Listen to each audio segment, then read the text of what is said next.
Greetings to all the viewers. Welcome to this webinar presented by Tillotoma Foundation, where we will have discussion on the strategic aspects of the Indo-Nepal border and the China factor. Today's speaker is Dr. Pramod Jaiswal. He is the research director of the Nepal Institute for International Cooperation and Engagement. He has been regular and visiting faculty at different universities of Nepal and in China.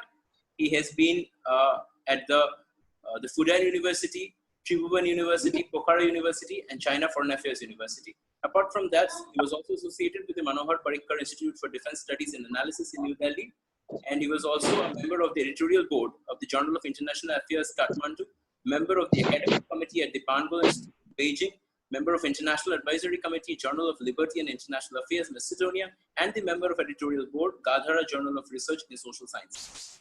He holds Masters, MPhil, and PhD from the School of International Studies, Jawaharlal Nehru University, New Delhi. He has authored, edited, and co-edited around dozens of books on China and South Asia affairs. So we are very happy to have him today, and I request him to begin his talk. Thank you. Maybe we can upload the slide. Or maybe I.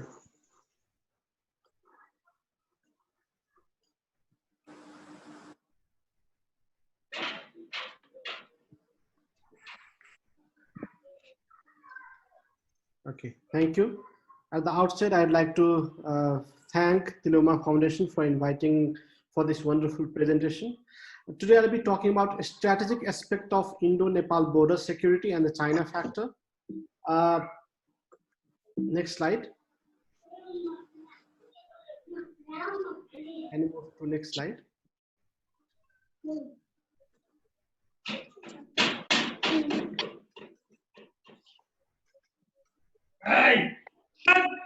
Yes.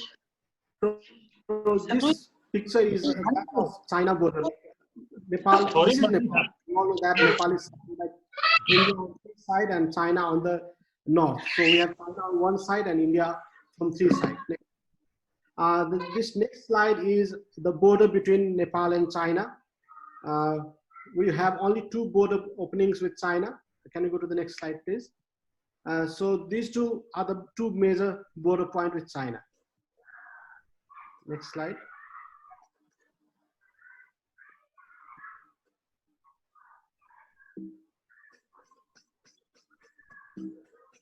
Can we go to next slide, please?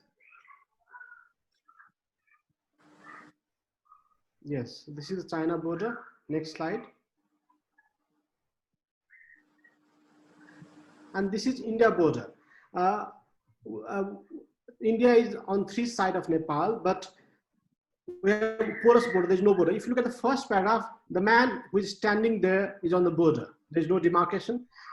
The blue house, the house with green color is in India. The other side, the cow is in Nepal, and there is no proper demarcation. So almost 99.9 places between Nepal and India is like this. There is no demarcation of border.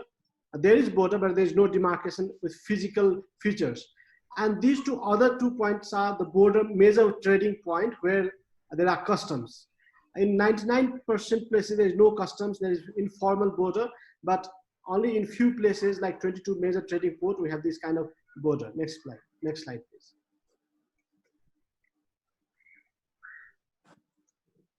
Now, what are the strategic aspects of Nepal border, Nepal-India border?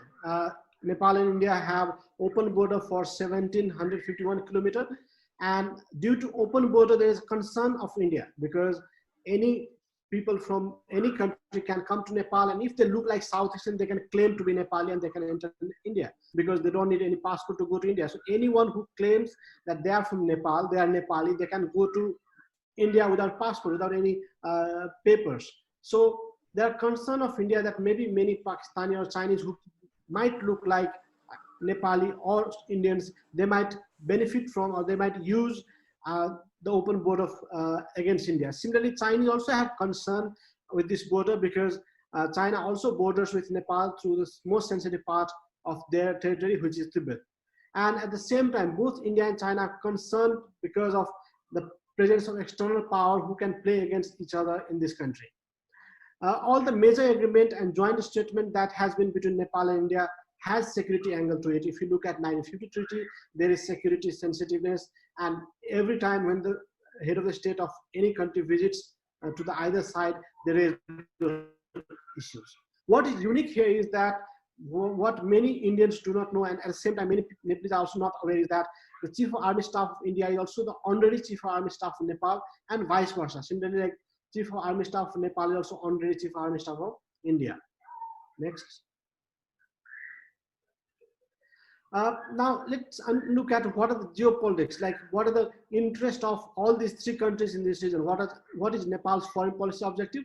It wants to use China diplomatically to counterbalance India, and at the same time it wants to develop its economy with the help of Chinese and Indian assistance. Similarly, Chinese interest in Nepal is security. It wants to safeguard its security concern that comes from Tibetan refugees, and it wants to dilute the predominant situation, position of India in Nepal, because India is very important here, and it's not of China, it's of Chinese concern. Similarly, Indian interest in Nepal is that of security, of course, because of the open border.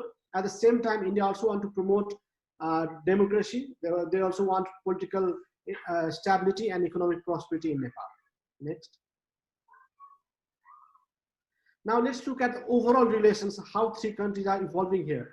I'll not spend much time on Nepal, India, because we are aware of how these two countries have a special relations, and they are connected through economic, through history, culture, geography, everything. At the same time, India contributes to 80% of the trade with Nepal. During monarchy, China had limited engagement in Nepal because King, being the commander-in-chief of Nepal army, used to serve all the security interests of China that used to come from Tibet.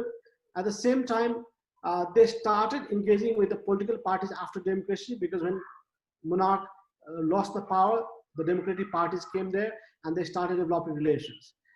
Due to the ideological inclination, China have always tried to develop relations with the Communist Party. They have always favored them.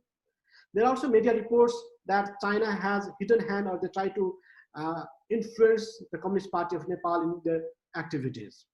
Next. Let's look at India-China competition, or you can say rivalry in Nepal. Till 1963, there was no, yes, till 1963, there was no border point between Nepal and China. There was no any access between the two countries. But after 1963, the first Kodari Pass between Nepal and China was constructed, and only in 2015 the other border at Trust was opened.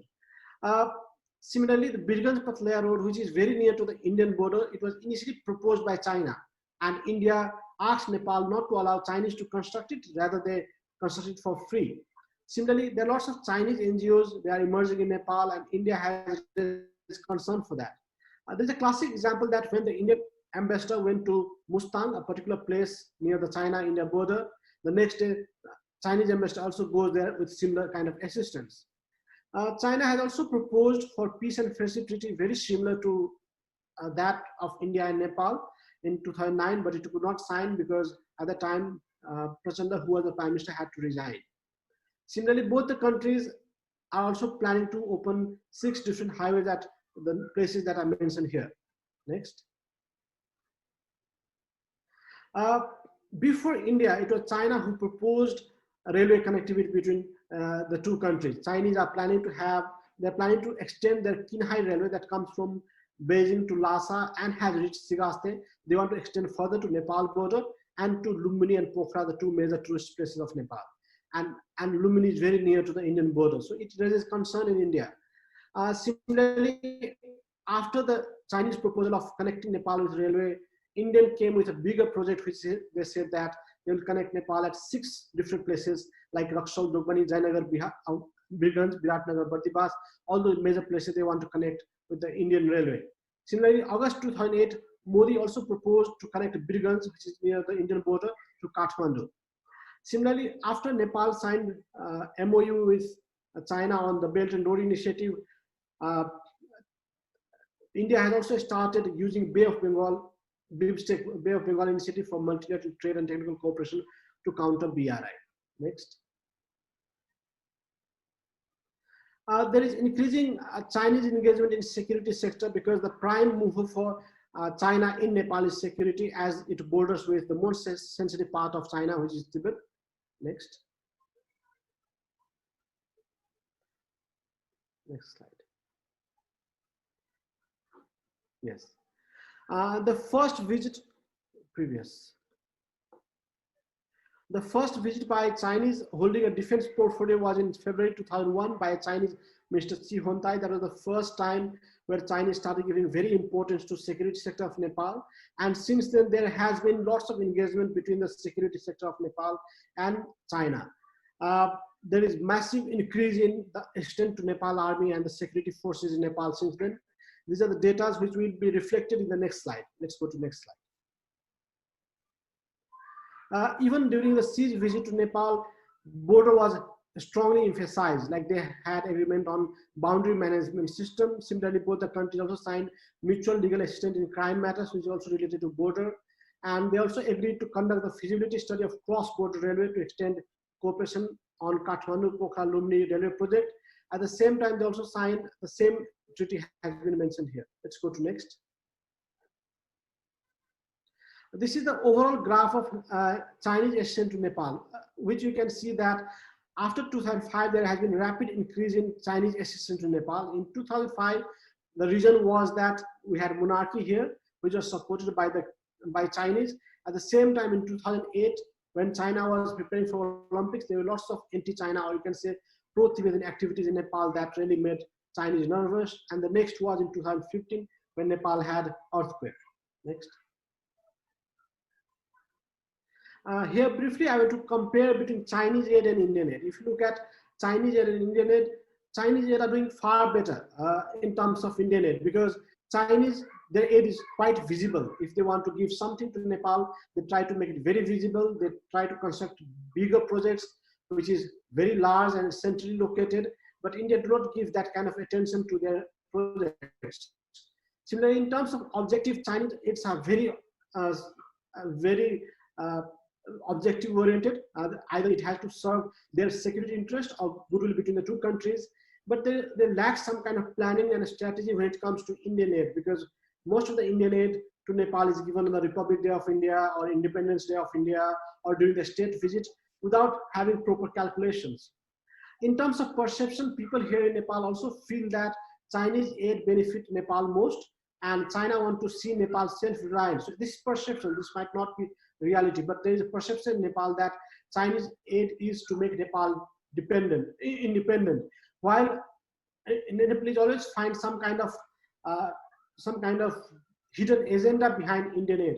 Like when Indians were making roads in Nepal, there was accusation that India want to grab the Nepalese market, or they want the cheaper labor. So these kind of accusations are always there when it comes to Indian aid. In terms of delivery, Chinese aid on time. They try to complete the projects on time, while the Indian aids are delayed by decades. There are some exceptions even on Chinese projects. Next. This is the overall data of 2010 and 11, 10 years ago. 10 years ago, Chinese aid was 3 times lower than Indian aid. I mean, Indian aid was 3 times bigger than Chinese aid. But let's go to the next slide where you can see the difference. Next. Here you can see that in terms of it's double, like Chinese aid has become almost double than Indian aid in terms of actual commitment. Means now China commits more than what India commits.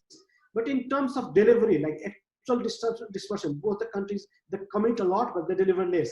But in terms of disbursement, it's 50 times more. When India provided 2 million USD, China provided 51 million USD. So there's a big difference between the two at the moment. This is of current data. Let's go to the next slide.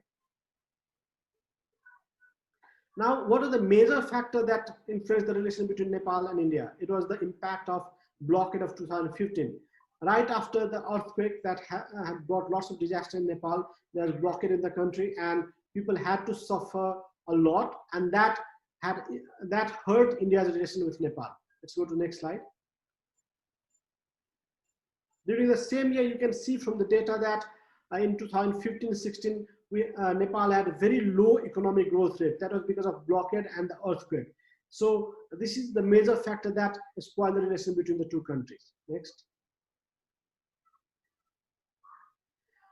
This is what we're talking about. The lower blue marks are the places where India want to connect Nepal through the Indian railway network.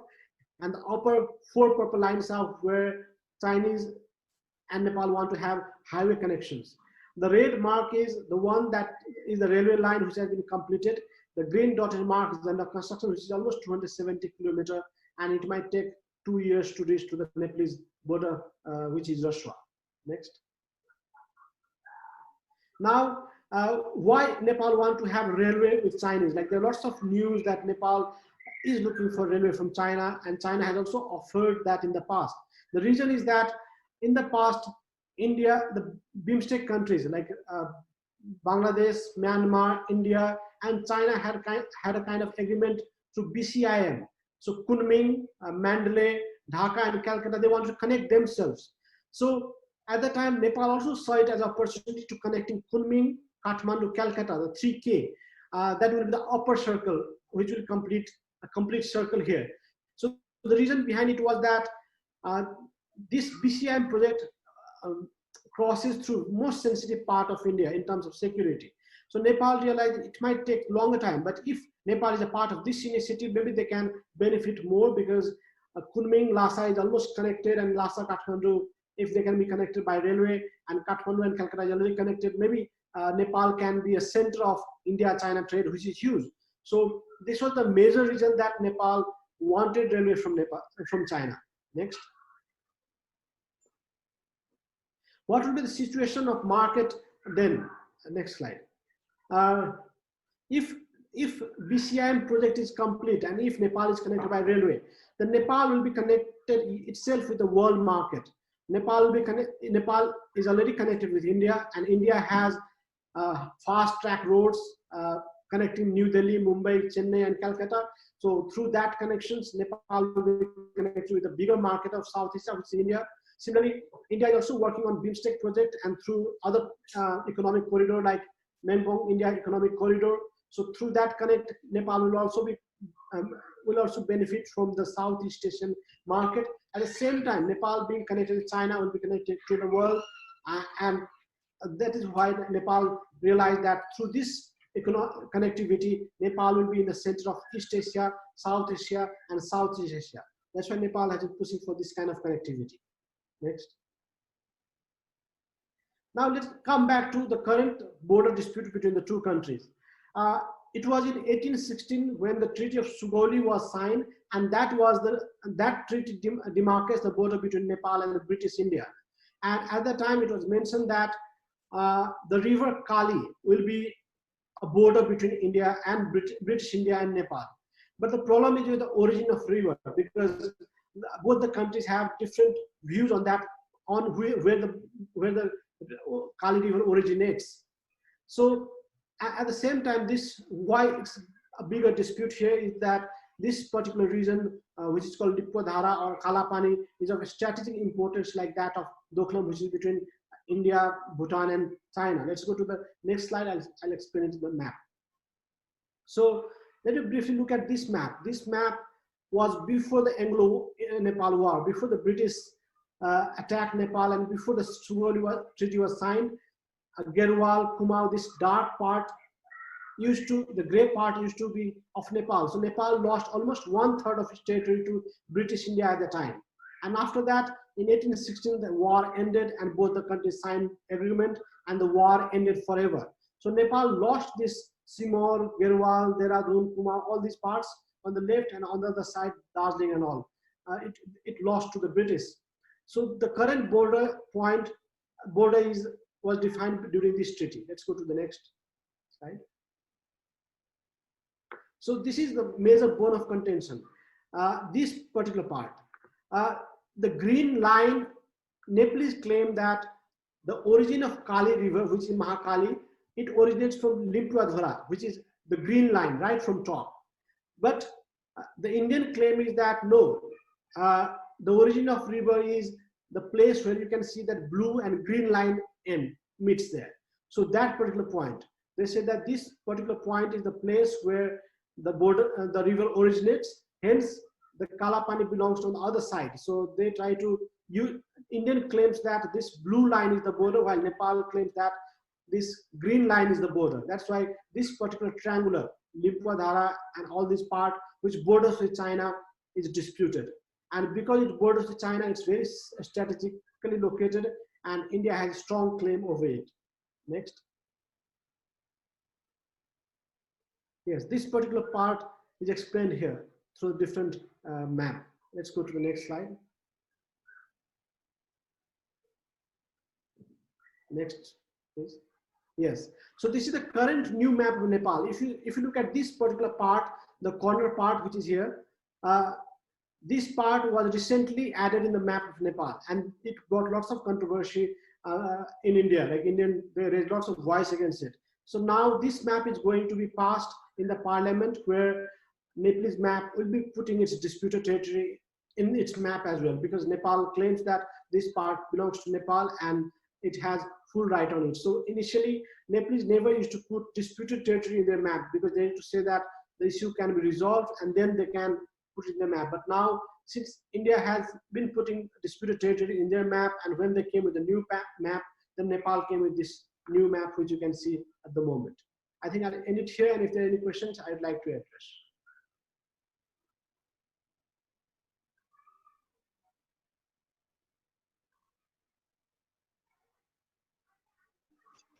Thank you, Dr. Jaiswal, for your very enlightening presentation on the Indo-Nepal issues. You have traced the history of the Indo-Nepal relations as well as the trilateral issues between People's Republic of China, Nepal, and India. You have also talked about trade. So now we will look if there are any questions. So those having questions may ask them.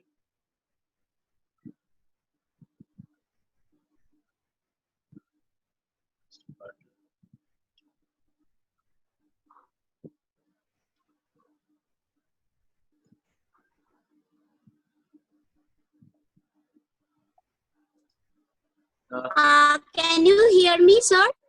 Yes. Actually, I like to. Okay.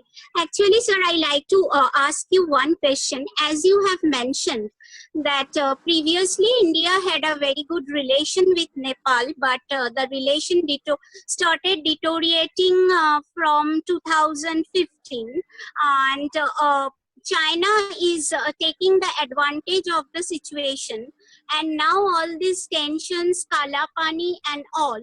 So means China is intervening in the midst. So what India should take up as a measure to prevent it and having future good relation with Nepal? Okay. Thank you. Yes, like you said that before 2015, China was not major stakeholder in Nepal. They were not very active in Nepal. They had limited connections. But after the blockade that happened, the relationship between Nepal and India deteriorated and China got an upper hand. So it was India who provided that what you call situation to Nepal. Because in the past, Nepal and India used to have very good relations, but because of that, there was overall change in the relations. Now, after that, what happened? China has been engaging with Nepal at a different level. That there is no doubt about that.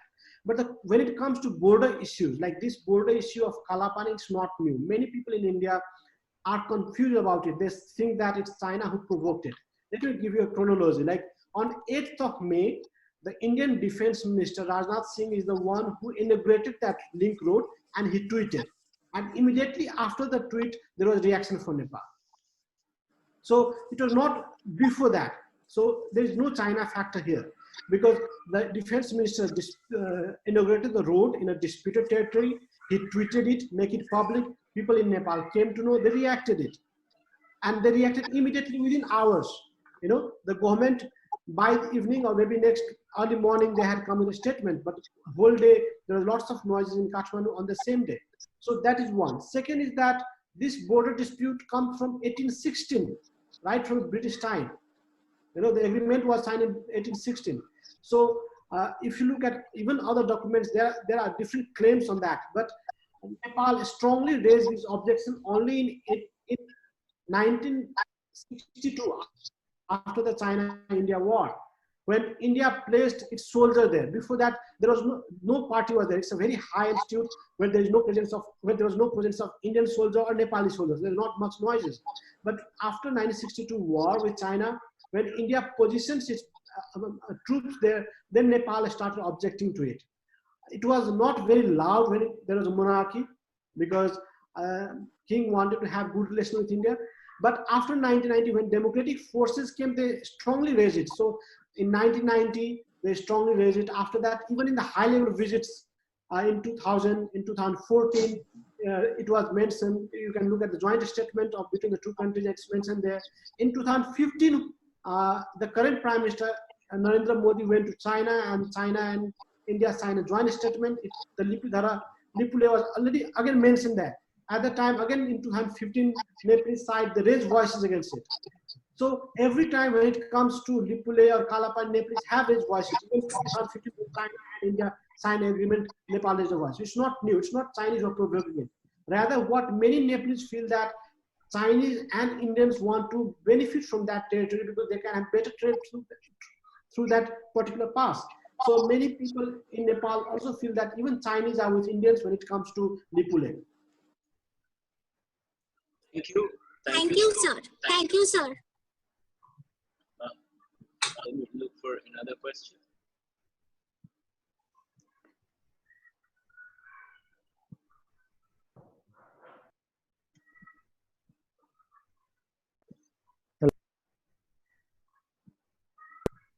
Yeah, go ahead. Yes, sir. So, as per my reading of this Indo-Nepal relations, we have a very long history of, say, traditional relationship with the establishment, or you can say the people of Nepal. And people in India say that it's a relationship like it's a roti-beti sambandh, like that. So, but do you think that India in the recent past behaved like more like as a big brother, and that may alienate the whole establishment in Nepal? And another issue is that do you think that as per the apprehension of Indian people, it is rather the Chinese Communist Party who can now influence the decisions of the Nepali establishment? So these two issues. What would Yes, be I the agree with you yes. that Nepal and India has very special relations. Actually, when we talk about Nepal-China relation, we are not undermining the very special relation that Nepal and India enjoys. It's like very unique in the world. No country can replace it even in coming next 2 or 3 decades. That is a fact, that there is cross-culture, people-to-people relations, which cannot be replaced at any cost. Nepal has been engaging with China on economic issues. That is also true, that Nepal has no problem engaging with China. For Nepal, both India and China are neighbors. India and Nepal has very good relations, but at the same time, China is also providing lots of assistance to Nepal's development, which Nepalese want to acknowledge that there is no harm in acknowledging a good neighbor, because India and China had a war, but Nepal and India has very good relations. Nepal and China have good relations, so Nepalese are not shy to talk about it. In the recent times, what you said, big brother, obviously big power behave like that. I think if Nepal was India and India was Nepal, maybe Nepal would have behaved like that. So big state, they do behave like that. I think there is a need for some kind of sensitivity into Indian behavior when it comes to Nepal. For example, Nepalese often accuse India of intervention, that they unnecessarily interfere into Nepalese affairs. So I think that should be controlled to some level. Second is that when it comes to China angle, I think rise of China has to some extent created a space in Nepal. One is obvious rise of China. When China emerged as a power, they create powerful countries create a space around the world, not only Nepal. China has created space everywhere in India's neighborhood, be it Bangladesh or Pakistan. They already have good relations, or Sri Lanka or Nepal or Myanmar. So China has created space as it has emerged as a power. At the same time, China has also got space because of flawed policies of the other countries. For India here, like when India makes mistake, it benefits China. When India had blockade because of its flawed policy, China benefited. It's same with many of the countries. Like when China, third is like when when India is not able to deliver the aspiration of the country. Like now, India is emerging as economic power. India is developing, and other countries in the region also look at India for their development. And when India is not able to provide that, when India is not able to meet the aspiration, dream, and desire of the neighbors, then they look beyond India, and there is China immediately after India. So that is another reason. So it's like not everything, not all the fault like time. There's also need for change in attitude of Indian behavior, I think, when it comes to neighborhood. Thank you. Thank you. Any other question or? Oh, okay. We have. Sir, yes. Thank you, sir, for your this. Yeah, go ahead. Yes, sir. So this is Shubham Day from University of Calcutta. Thanks for your nice speech, and I would like to ask you one simple question that we have seen the examples of ASEAN. ASEAN have solved many different issues, many different disputes through the discussion. So do you see the future of SARC, or how SARC is going to behave after this post-COVID-19 crisis? Interrelated with these disputes in South Asia, there are many disputes like this with China and with Pakistan. So do you see the future of SARC interrelated to the solving of these disputes? I personally think that SARC has huge potential. It has even huge, the potential of SARC is much higher than that of BIMSTEC. So BIMSTEC can never replace SARC in terms of potential. But the problem is that the India-Pakistan rivalry has jeopardized whole SARC and regional integration, or we can say regional cooperation. So I think if the two countries, India and Pakistan, can leave the bilateral issues, because SARC is not for bilateral discussion. The whole objective of SARC is to raise the issues of regionalism, or the issues that is of interest of all the countries. But what happens, this India and Pakistan, every time there is SARC summit, they come back to bilateral, and then things get complicated. I think if both the countries can leave their bilateral issues aside and think of cooperation at regional level, there are huge potential. But I don't see it very likely, because the relationship between both the countries getting more and more complex in these days, because in the past at least there was some kind of dialogue between two, and now even it is at halt.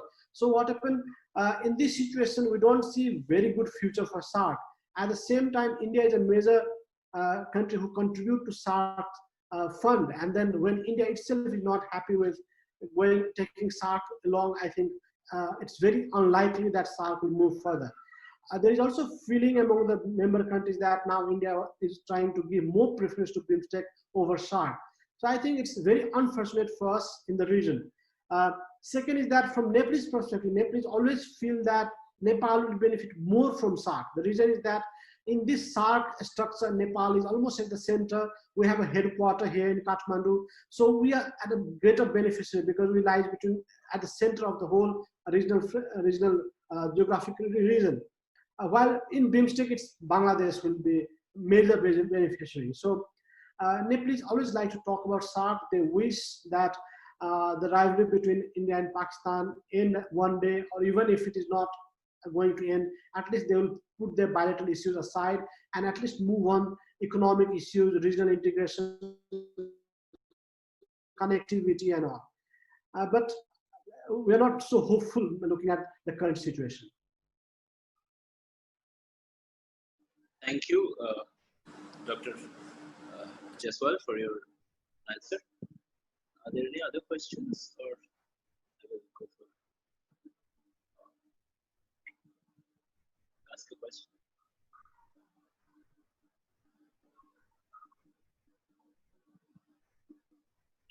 Okay.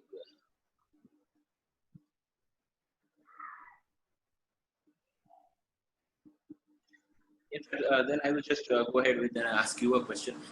There is recently the Nepalese defense minister, in response to the comments by the Indian COAS, as you said, he's also the general of Nepalese army, honorary general. His comment, he responded that the Nepalese army is ready to fight.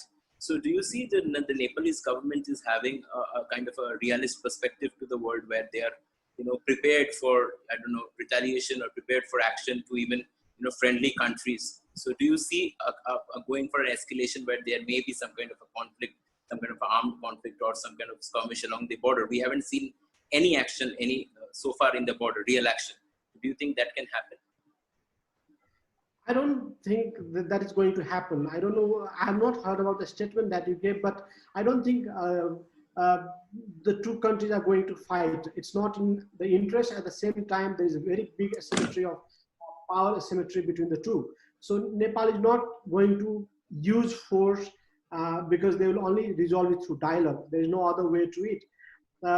Nepal has already said that, has already proposed to use a diplomatic channel. Nepal has proposed India that they want to have dialogue, and we are waiting for India to react to it, to open the door for dialogue. I think dialogue is the only way to resolve these issues, especially because the relation between two is very cordial. It's not India-Pakistan or India-China relation where you have to use force to resolve.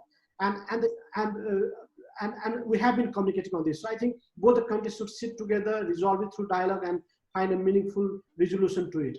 It is in the interest of both the countries. I think India should also not keep these kind of small issues between the good neighbors, because it's also not good for India's reputation. India has border dispute with many countries in the region. At least it should not have with the good friends in the region. So I think dialogue is a solution, and both the countries should open door for dialogue as soon as possible, so that the issues can be resolved technically. Right. Yeah, thank you so much, Dr. Jaiswal, for joining us today. And I thank all the viewers. We have come to the end of the webinar. And I thank you all for joining us. Thank you.